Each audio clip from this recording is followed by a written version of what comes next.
T'es-tu déjà rendu compte que personne ne t'apprend vraiment à organiser une maison? Que toutes les techniques sont les mêmes. Range ça, nettoie ici, achète des jolies boîtes, et au final, le désordre revient. Parce que le vrai problème, ce n'est pas le désordre. C'est la quantité de choses inutiles, de routines absurdes et d'habitudes héritées qu'on continue de répéter sans raison. Aujourd'hui, je vais te dire ce que personne n'ose t'avouer. 10 astuces brutales, bizarres et efficaces pour garder ta maison rangée en permanence, sans te tuer à faire le ménage. Certaines vont te sembler folles, mais elles fonctionnent. Alors si tu fais partie de celles qui en ont marre de ranger et de voir tout se déranger à nouveau, reste ici. Cette vidéo n'est pas jolie, elle est utile. Et attention à la 8e astuce, car je suis sûr que tu n'y as jamais pensé. Première astuce, commence par ranger ton téléphone, pas ta maison. Tu veux savoir pourquoi tu n'arrives jamais à garder ta maison en ordre? Parce que tu essaies de régler à l'extérieur ce qui est un désastre à l'intérieur. Et quand je dis à l'intérieur, je ne parle pas du tiroir à couvert ni du garde-manger, je parle de ta tête. Avant de déplacer un seul coussin ou de balayer un recoin, tu dois nettoyer ton téléphone. Oui, comme tu l'entends. Ton téléphone est l'extension de ton esprit. S'il est rempli de notifications en attente, de groupes qui ne t'intéressent pas, de photos répétées du même selfie et de vidéos dont tu ne te souviens même plus pourquoi tu les as gardées, c'est du désordre mental déguisé en technologie. C'est du bruit. Et ce bruit se reflète sur la façon dont tu vois ta maison, comment tu t'y sens et comment tu y vis. Fais le test maintenant. Prends ton téléphone et ouvre ta galerie. Je te parie que tu as au minimum 500 photos qui ne servent à rien. Supprime tout, vieilles captures d'écran, même qui ne te font plus rire, photos floues, images en double. Fais-le sans trop réfléchir. Plus tu supprimes vite, moins tu te trouves d'excuses. Ensuite, va sur WhatsApp ou Telegram et coupe le son de tous ces groupes où on t'envoie des chaînes, des images de Piolin qui dit bonjour, des loteries que tu ne gagnes jamais et des drames familiaux que tu n'as pas envie d'entendre. Garder autant de conversations ouvertes, c'est comme laisser la télé allumée toute la journée sur une chaîne qui ne t'intéresse pas, mais que tu laisses quand même faire du bruit. Ça te pollue. Supprime les vieilles alarmes, les rappels absurdes que tu n'as même pas suivis, les notes avec des listes de courses d'il y a des mois. Tout ça prend de la place, pas seulement sur ton téléphone, mais dans ta tête. Et crois-le ou non, ton cerveau enregistre chaque icône en attente, chaque notification non lue, chaque tâche oubliée. Ça te distrait.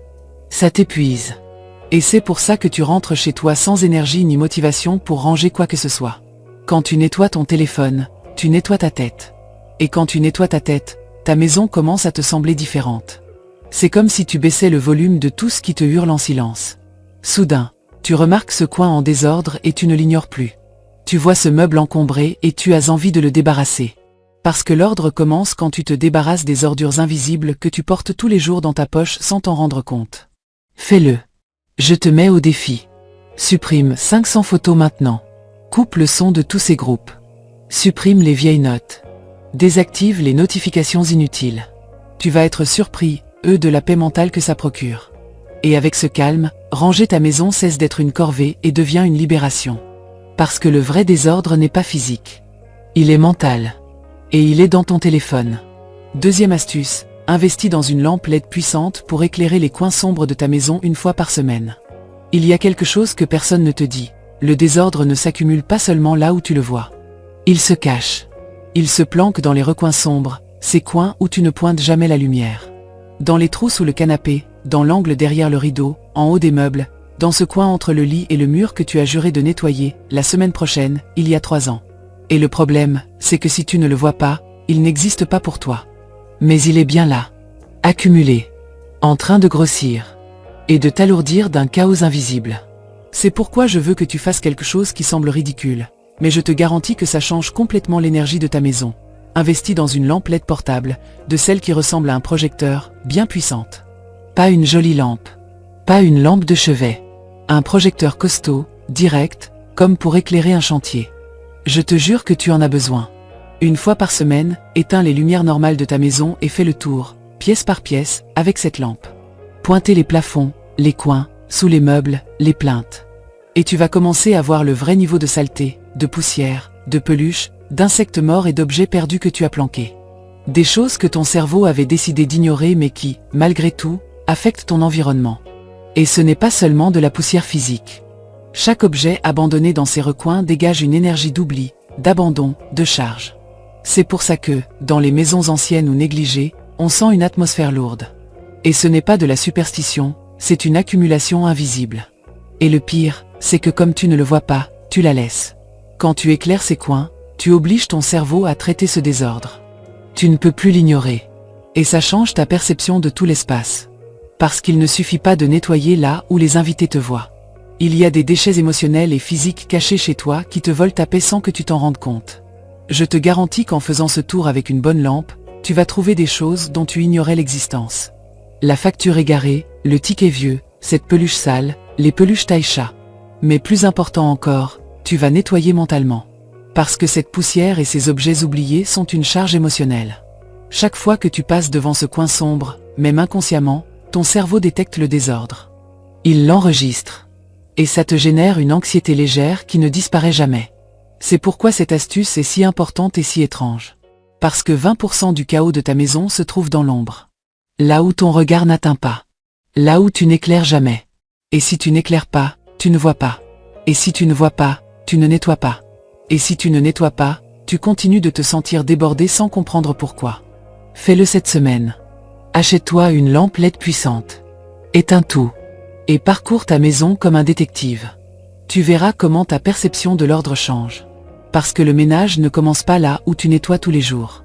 Il commence là où tu n'oses pas regarder. Troisième astuce, fais un jour de deuil des objets. Je vais te dire une vérité inconfortable. Tu es entouré d'objets morts. Des choses que tu n'utilises plus depuis des années, des choses qu'on t'a offertes et que tu n'as jamais aimées, des choses cassées que tu gardes au cas où, des bibelots que tu ne regardes même plus et des souvenirs qui ne font qu'accumuler la poussière. Et chacun de ces objets prend de la place physique, mais surtout de la place mentale. Ils sont là, en silence, à te rappeler des choses que tu n'as pas besoin de te rappeler, à retenir d'anciennes versions de toi qui n'existent plus. C'est pourquoi je te propose quelque chose qui n'est pas un simple ménage. C'est un deuil d'objets. Oui, un deuil. Comme quand on enterre quelqu'un et qu'on décide de le laisser partir. Une fois par mois, choisis un jour, de préférence le soir quand tout est silencieux. Sans téléphone, sans télévision, sans distraction. Juste toi, une grande boîte et ta maison. Commence à parcourir ta maison pièce par pièce, la boîte à la main. Ne cherche pas l'évident, cherche l'invisible. Ce bocal vide dont tu ignores pourquoi tu le gardes encore. Cette écharpe que tu n'as jamais remise. Ce bibelot que tu n'aimes même pas mais qui est là parce que quelqu'un te l'a offert. Prends-le, regarde-le et demande-toi, est-ce que ça mérite vraiment de rester ici? Si ce n'est pas le cas, dans la boîte. Sans état d'âme. Sans, peut-être plus tard. Et voici ce qui est important, dis mentalement au revoir à chaque objet. Remercie-le pour ce qu'il avait à t'apporter même si ce n'était qu'une anecdote absurde et laisse-le partir. Il ne s'agit pas seulement de jeter des choses, mais de couper des liens émotionnels avec des objets qui n'ont plus de sens dans ta vie. Parce que beaucoup de ces objets sont des ancres. Et chaque fois que tu les vois, même sans t'en rendre compte, ils te connectent à une ancienne version de toi, à une situation passée, à un souvenir que tu n'as peut-être même plus envie de porter. Quand tu fais ce rituel de deuil une fois par mois, quelque chose de profond commence à changer. Non seulement ta maison paraît plus dégagée, mais ta tête aussi. Elle s'allège. Et tu le remarques dans de petits détails. Tu respires mieux, tu t'énerves moins, tu dors plus profondément. Parce que le désordre, ce n'est pas qu'une question d'espace, c'est d'énergie accumulée. Et les vieux objets, ceux qui en trop, les casser, les oublier, ça pèse. Beaucoup. Je te le dis, si tu n'arrives pas à te séparer de choses, c'est parce que tu portes encore des peurs. Peur d'en avoir besoin plus tard, peur de blesser quelqu'un, peur de te vider. Mais je te promets que le vide est aussi un espace pour le neuf. Et si tu ne fais pas de place, rien de bon n'entre. Alors fais-le. Un soir, seul, sans interférence. Boîte à la main. Parcours ta maison comme si tu déménageais demain. Et décide ce qui mérite de partir avec toi dans la nouvelle version de ta vie, et ce qui non. Parce que personne ne t'apprend ça, mais ranger une maison, c'est ranger ton histoire personnelle. Et parfois, pour que quelque chose de nouveau entre, il faut d'abord enterrer l'ancien. Fais ce deuil. Sans peur. Sans culpabilité. Et tu verras comme tout change. Quatrième astuce, change la disposition des meubles 2 fois par an. Laisse-moi te dire quelque chose que personne ne t'explique, mais que ta maison te hurle depuis un moment. Le désordre aussi s'organise. Oui, le chaos apprend où se cacher. Il se cale selon la disposition de tes meubles, il se fond dans ta routine, il s'adapte à ta cécité quotidienne. C'est pour ça que tu peux passer tous les jours devant le même coin plein de poussière, devant ce meuble que tu n'aimes plus, devant cette étagère débordante, sans même le voir. Parce que ton cerveau l'a déjà normalisé. Et ce qu'on normalise, on ne le corrige pas.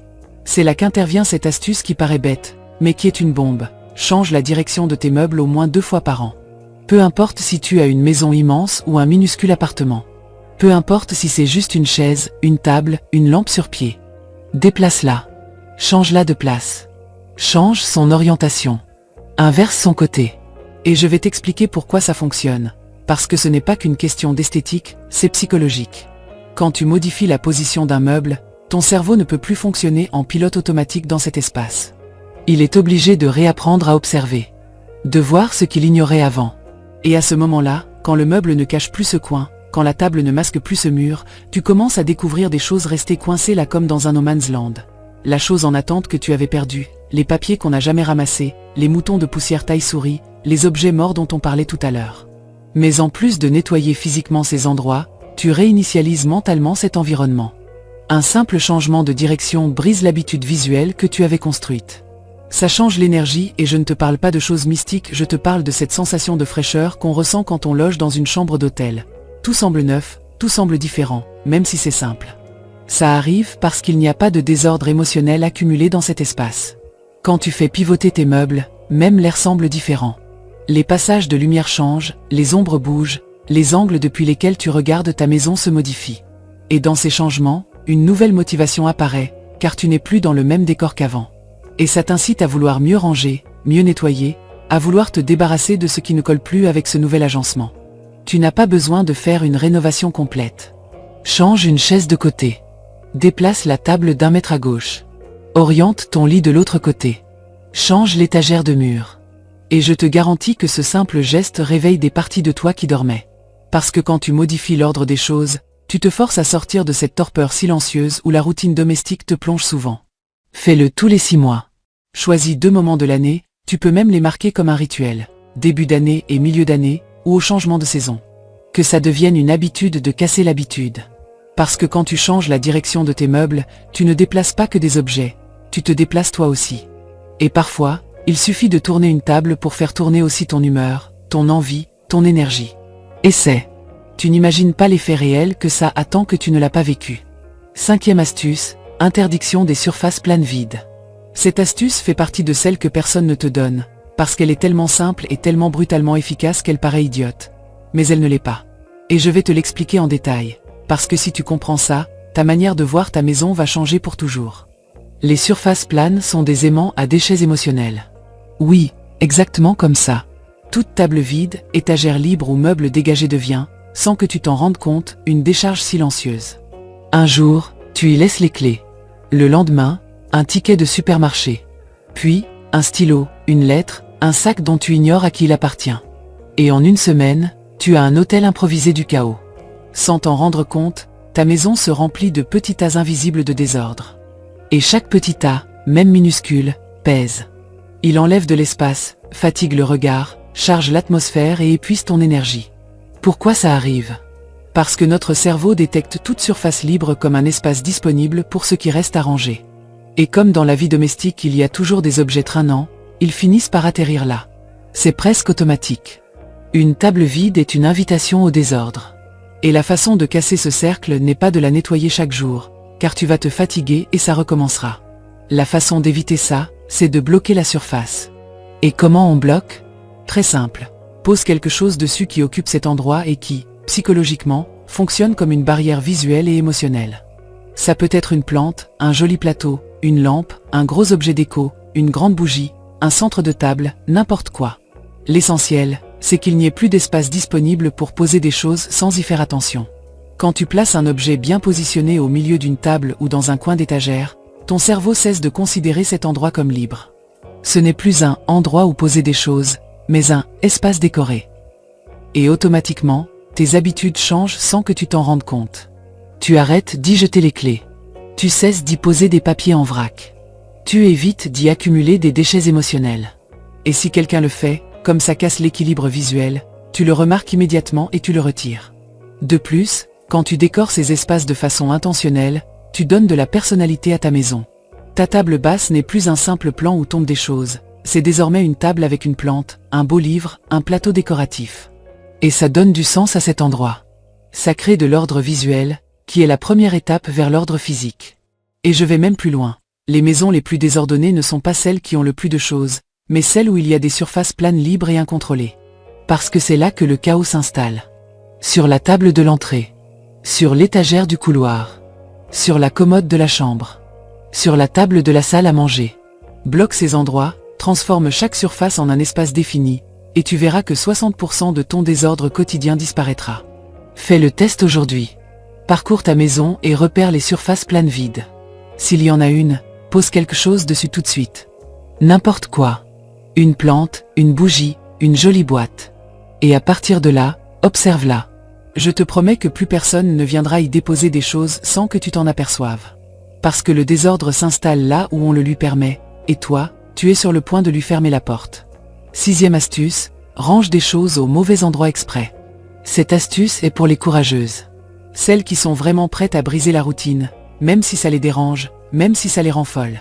Parce que je vais te demander de faire quelque chose qui va à l'encontre de tout ce qu'on t'a appris sur le rangement. Range les choses là où elles ne vont pas. Oui, aussi simple et aussi puissant que ça. Je t'explique pourquoi.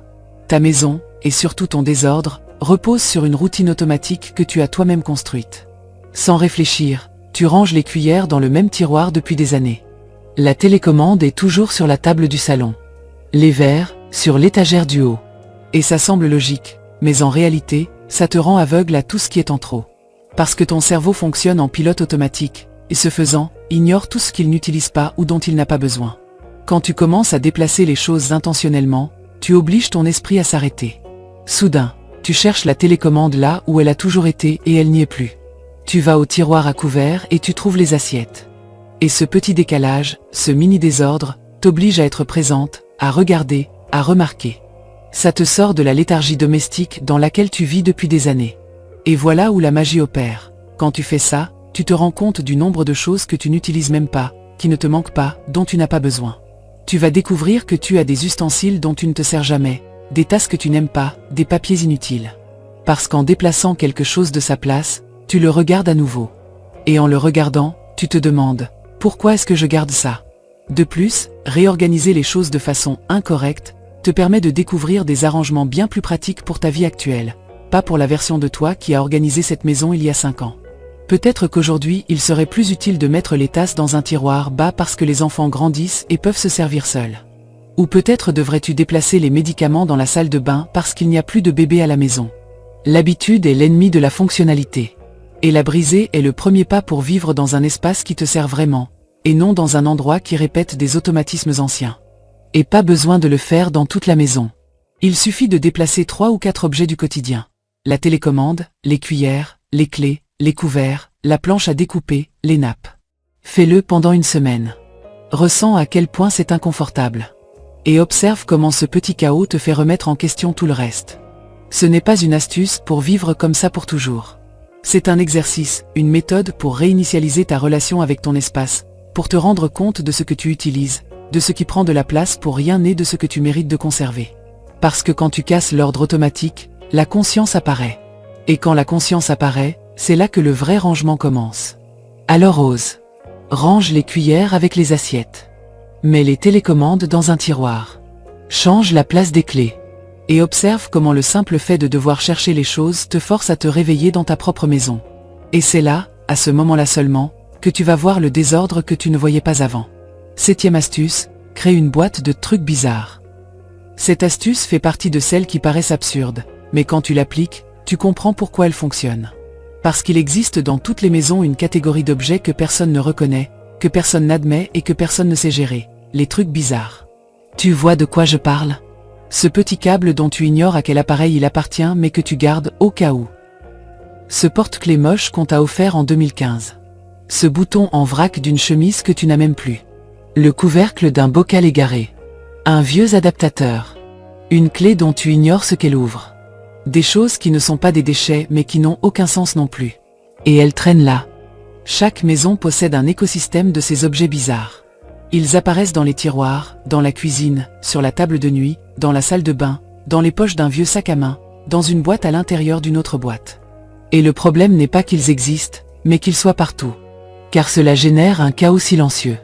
Petit, mais constant.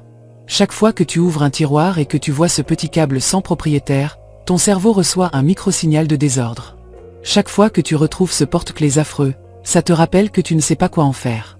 Et toute cette micropollution émotionnelle s'accumule. C'est pourquoi je te propose ceci. Crée une boîte officielle pour les objets bizarres.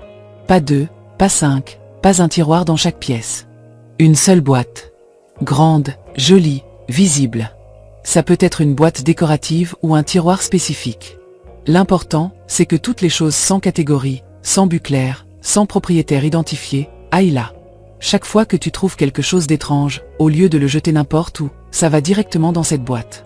Sans réfléchir, sans le justifier. C'est quoi ce truc? Je sais pas. Boîte à trucs bizarres. Et voici la partie qui transforme cette idée absurde en un outil puissant. Une fois par an, tu ouvres cette boîte et tu fais un nettoyage radical. Tu vérifies objet par objet. Si tu sais à quoi ça sert et que tu en as besoin, ça reste. Sinon, ça dégage. Aussi simple que ça. Parce qu'en un an, je te garantis que plus de 70% de ces choses ne t'intéresseront même plus. Tu ne les as pas utilisées. Elles ne t'ont pas manqué. Tu ne savais même plus ce que c'était. Et ça veut dire qu'elles n'ont pas leur place dans ta maison ni dans ta tête. Et je te dis mieux, cette boîte devient aussi un test de ton ordre mental. Quand tu vois que la boîte se remplit très vite, c'est le signe que tu accumules trop de choses inutiles dans ta vie. C'est un thermomètre du chaos. Et quand elle reste presque vide, ça signifie que tu apprends à lâcher prise, à filtrer, à vivre avec l'essentiel. En plus, ça évite les disputes familiales. Si quelqu'un dit « Eh, t'as vu cet adaptateur bizarre ?» Tu sais où il est. Boîte à trucs bizarres. Fini le mystère. Tout a une place. Même ceux qui ne devraient pas en avoir. Et ça, même si ça paraît ironique, ça met plus d'ordre dans la maison que tu ne peux l'imaginer.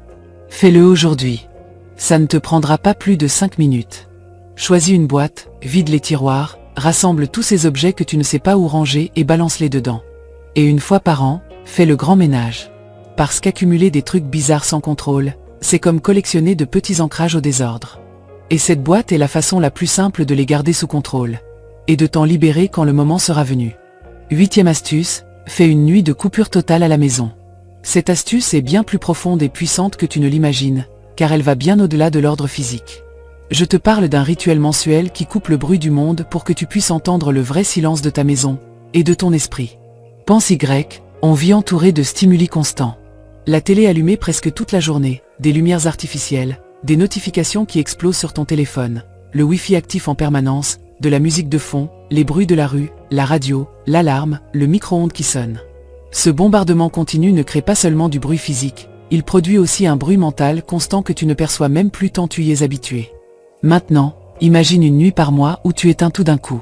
Sans exception, pas une lampe allumée, pas l'écran du téléphone qui éclaire la pièce, pas le bruit du ventilateur, pas le Wi-Fi pour te distraire avec les réseaux sociaux ou les messages. Juste l'obscurité, le silence et la vraie tranquillité de ta maison. Quand tu fais ça, quelque chose de magique se passe. D'abord, tu commences à voir ta maison autrement. Sans lumière, sans écran, sans distraction, tu te rends compte quels espaces te sont vraiment utiles, lesquels te font du bien, lesquels sont des endroits de paix, et lesquels ne sont que des lieux encombrés d'objets inutiles. Le silence t'oblige à ressentir ta maison au lieu de seulement la regarder.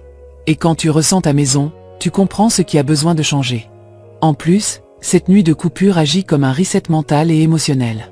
Ton esprit, habitué à la surstimulation, baisse son volume interne. Les soucis, l'anxiété et le stress s'atténuent. C'est comme si éteindre la lumière extérieure éteignait aussi la tempête intérieure. Et ce calme mental est la base de tout ordre extérieur. Parce que quand ta tête est en paix, ta maison l'est aussi. Tu vas aussi te rendre compte de choses que tu n'avais jamais remarquées. Le son de ta respiration, le battement de ton cœur, le rythme de la maison, ce silence qui a toujours été là, mais que tu n'avais jamais écouté. Ce silence te reconnecte à toi-même et t'apporte de la clarté. Et quand tu as de la clarté, prendre des décisions sur ce qu'il faut garder, jeter ou réorganiser devient beaucoup plus facile. Enfin, cette pratique t'apprend à apprécier la simplicité et la présence. À te déconnecter du bruit numérique qui, bien souvent, génère du désordre dans ton quotidien, non seulement physique mais aussi émotionnel. C'est un moment pour te reconnecter à l'essentiel, à ce qui compte vraiment. Fais-le une fois par mois. Choisis un jour sans engagement important. Éteins tout pendant au moins 2 heures, ou toute la nuit si tu peux. Allume une bougie si tu veux, ou laisse-toi simplement porter par le calme. Et observe comment ta perception de ta maison et de toi-même change. Je te promets qu'après cette nuit de coupure, non seulement tu verras ta maison plus ordonnée, mais tu te sentiras aussi plus ordonné à l'intérieur. car l'ordre extérieur commence toujours par l'ordre intérieur. Et le silence est la porte pour y accéder. 9e astuce, mets de la musique inconfortable pour ranger. Cette astuce paraît étrange, je le sais. Mais crois-moi, c'est l'un de ces trucs psychologiques que peu de gens utilisent et qui changent vraiment la donne quand il s'agit de ranger la maison. Parce que quand tu penses à mettre de la musique pour nettoyer ou ranger, tu imagines tes chansons préférées, celles qui te font danser, chanter et même perdre la notion du temps. Et c'est là le problème. La musique que tu adores te distrait. Tu te mets à chanter, à faire du playback, à penser à autre chose, à attraper ton téléphone pour chercher les paroles, à planifier le repas ou la soirée. Au lieu de te concentrer sur le rangement, tu finis par utiliser la musique comme prétexte pour procrastiner ou transformer le ménage en fête improvisée qui ne se termine jamais. Maintenant, imagine le contraire. De la musique inconfortable.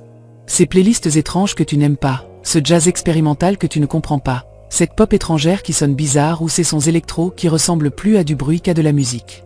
De la musique qui te dérange un peu, qui t'empêche de chanter ou de danser, mais qui garde ton cerveau en alerte, mal à l'aise, en mode « j'ai envie que ça se termine vite ».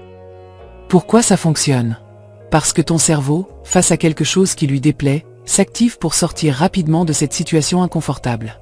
Et comme ranger avec cette musique est désagréable, ton esprit passe en mode « tâche urgente ». Il n'y a plus de place pour les distractions ni pour te détendre trop longtemps. Ton attention se fixe sur l'objectif, finir vite pour couper la musique. De plus, cette musique inconfortable t'aide à maintenir un rythme constant. Ni trop lente, ni trop rapide. Juste ce qu'il faut pour te garder en mouvement, en train de ramasser, ranger, sans t'arrêter pour penser à autre chose. C'est une astuce pour transformer le moment de rangement en un défi contre le temps et l'inconfort sonore. Alors, ne mets pas tes morceaux préférés quand tu veux ranger. Teste cette technique de mettre de la musique que tu n'aimes pas mais qui te garde énergique et alerte. Je te garantis qu'au lieu de remettre à plus tard ou de te distraire, tu finiras plus vite et avec une meilleure concentration. Et le mieux, le désordre n'aura pas le temps de s'installer, car l'ordre deviendra une priorité urgente, presque un besoin pour faire taire ce bruit agaçant. Essaie dès aujourd'hui. Fais-toi une playlist de ces chansons ou sons que tu ne supportes pas, monte le son et commence à ranger. Tu verras comment ton attitude et tes résultats changent. C'est étrange, mais ça marche. 10e astuce, achète quelque chose de ridiculement grand et visible à placer dans la zone la plus désordonnée de ta maison. Cette astuce est pour celles qui en ont marre de lutter contre le désordre sans résultat. C'est une stratégie peu conventionnelle, mais avec une logique psychologique imparable que peu de gens utilisent. Achète quelque chose de ridiculement grand et voyant à poser dans l'endroit le plus en bazar de ta maison. Oui, quelque chose de tellement grand et remarquable que tu ne pourras pas l'ignorer. Ça peut être une énorme plante qui prend presque tout un coin, une horloge murale géante qui attire tous les regards, une sculpture étrange et déplacée, un lampadaire surdimensionné ou même un meuble tapax en grave-l'œil qui transforme cet espace. Et pourquoi ? Parce que lorsqu'il y a un objet énorme et visible dans un espace, cette zone devient automatiquement importante. Il se passe un truc curieux. Personne ne veut que l'endroit où se trouve cet objet paraisse sale, en désordre ou abandonné. Parce que cet objet attire l'attention et place le regard visuel précisément là. Et comme il est impossible de le cacher ou de le camoufler, tu ressens une pression consciente et inconsciente de garder cette zone propre et rangée. C'est comme placer un aimant pour attirer l'attention et l'ordre. La zone que tu ignorais avant parce qu'elle était en désordre devient maintenant une sorte d'hôtel visuel. Et comme personne ne veut que son hôtel ait l'air négligé, on le maintient impeccable. Et mieux encore, ça déteint sur le reste de la maison. Parce qu'en gardant cet endroit propre, le reste suit naturellement. De plus, un objet imposant modifie l'énergie de l'espace. Il casse la monotonie et l'apathie qui génèrent souvent le désordre. C'est un rappel constant que cet endroit mérite soin, attention et respect. Pas besoin de dépenser une fortune. Parfois, une grande plante à pouce rapide ou une vieille horloge vintage suffisent. L'important, c'est que l'objet soit impossible à ignorer, qu'il prenne la vedette et qu'il transforme cette zone en un point focal. Cette astuce, c'est un piège à désordre. Tu places un géant dans l'endroit le plus chaotique et le désordre, par simple honte visuelle, s'éclipse. Fais-le. Achète ou déniche cet objet exagéré, pose-le à l'endroit toujours en bazar et observe comment la pression sociale avec toi-même te pousse à le garder impeccable. Car au fond, personne ne veut que sa maison ait l'air ridicule, même face à soi-même. Tu seras surprise de voir à quelle vitesse cette zone change et comment, petit à petit, ce petit changement entraîne l'ordre dans d'autres coins. C'est un effet domino visuel qui fonctionne bien mieux qu'on ne le croit. Tu vois ? L'organisation, ce n'est pas juste nettoyer et ranger. C'est apprendre à jouer avec ton cerveau, casser les routines et comprendre comment fonctionne le désordre chez toi. Si tu appliques ne serait-ce que 3 de ces astuces, je te garantis que ta maison n'aura pas seulement l'air différente, mais que toi aussi, tu te sentiras différente. Et c'est ça, l'essentiel. Si tu veux encore plus d'idées étranges mais efficaces pour remettre de l'ordre chez toi et dans ta vie, abonne-toi et laisse-moi un commentaire en me disant laquelle de ces astuces tu oserais essayer dès aujourd'hui. On se retrouve dans la prochaine vidéo.